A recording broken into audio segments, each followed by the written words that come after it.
अगर आपको प्रोग्रामिंग के कॉन्सेप्ट से बहुत ज़्यादा डर लगता है, तो मैंने एक प्रोग्रामिंग सीरीज स्टार्ट की है जिसमें हम टोटल 50 प्रोग्राम्स बनाएंगे। आज है प्रोग्राम नंबर 2 जिसमें हम सीखेंगे आर्मस्ट्रॉन्ग नंबर को बनाना। ये प्रोग्राम बहुत ही इजी भी है और आपके एग्जाम के पॉइंट ऑफ व्यू से भी बहुत इम्पोर्टेंट है। तो चलिए बनाते हैं इस प्रोग्राम को और बढ़ते हैं अपने कंप्यूटर स्क्रीन पर। आपको आर्मस्ट्रॉन्ग नंबर के बारे में पता है?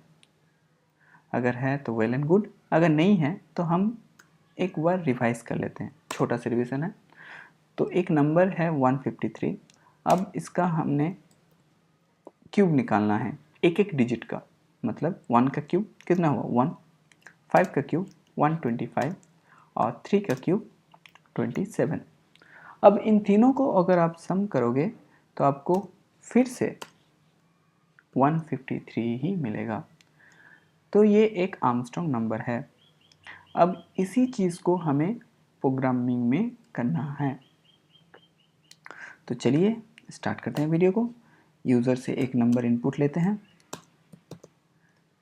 इंट फंक्शन, उसके अंदर इनपुट फंक्शन। अब यूज़र को एक मैसेज देते हैं कि एक नंबर एंटर करो, एंटर ए नंबर। अब यूज़र ने जो भी नंबर डाला होगा वो एन में सेव हो गया। अब हमें इस नंबर को एक नंबर में, मतलब एक वेरिएबल में सेव करके रखना है। तो मैंने बनाया डुप्लीकेट नाम से एक वेरिएबल dub और उसमें n का वैल्यू सेव कर ली। अब ये वेरिएबल क्यों बना है इसके बारे में हम लास्ट में समझेंगे। ओके, अब एक वाइल लूप चलाते हैं। जब तक नंबर गेटर है 0 से, मतलब यूज़र ने जो भी नंबर डाला वो जब तक 0 से ज़्यादा है, यानी यूज़र ने कुछ नंबर दिया है, तब हम कुछ टास्क परफॉर्म करेंगे। पहले हम रिमाइंडर निकालेंगे। तो रिमाइंडर कैसे निकलता है? जो भी नंबर है उसको मॉड्यूलस करके 10 से। मान लीजिए एक नंबर है 153। अब हम 3 को यहाँ से निकालेंगे।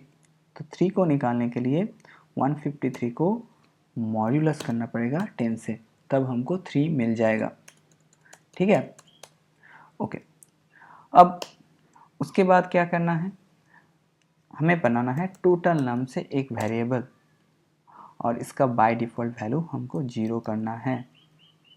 ठीक है, ओके। आप निश्चिंत रहिए, आपको हर एक स्टेप को समझाया जाएगा दोबारा से। ओके, तो टोटल को अपडेट करने के लिए टोटल प्लस जो रिमाइंडर हमारा निकला है उसका हम क्यूब निकालेंगे। क्यूब निकालने के लिए डबल एस्ट्रिक यूज़ होता है। ओके, अब हमारा क्यूब तो निकल गया। मतलब प्रोग्राम कैसे चलेगा? यूज़र ने एक नंबर दिया 153, 153 ग्रेटर देन है 0 से, तब ये वाला प्रोसेस होगा। क्या होगा इसमें? इसमें होगा 153 मॉड्यूलस 10। अब 153 मॉड्यूलस 10 जब हम करेंगे तो इसमें से निकल के आएगा 3।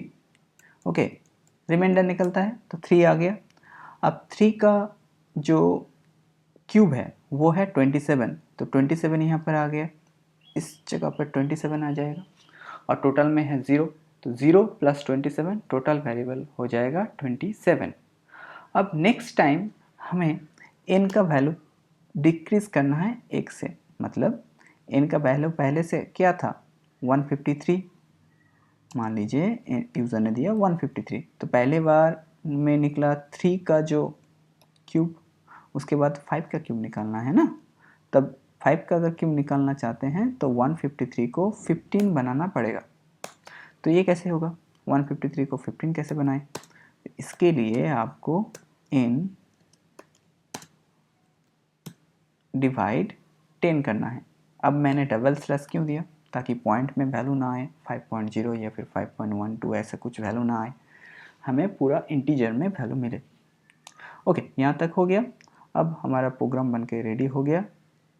अब थोड़ा ही बाकी है, तो लूप से बाहर निकलते हैं और जो हमने ड्यू भी वेरिएबल बनाया था उसको हमें चेक करना है। तो चेक करने के लिए इफ़ कंडीशन का हम यूज़ करेंगे। तो डी बी में जो वैल्यू है वो अगर टोटल से बराबर है तो ये एक आर्मस्ट्रॉन्ग नंबर है।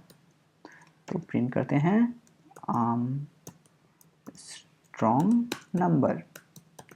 और अगर ये नहीं है, कंडीशन सेटिस्फाइड नहीं हुआ, तो एल्स पार्ट में हम चले जाएंगे और हम प्रिंट करवा देंगे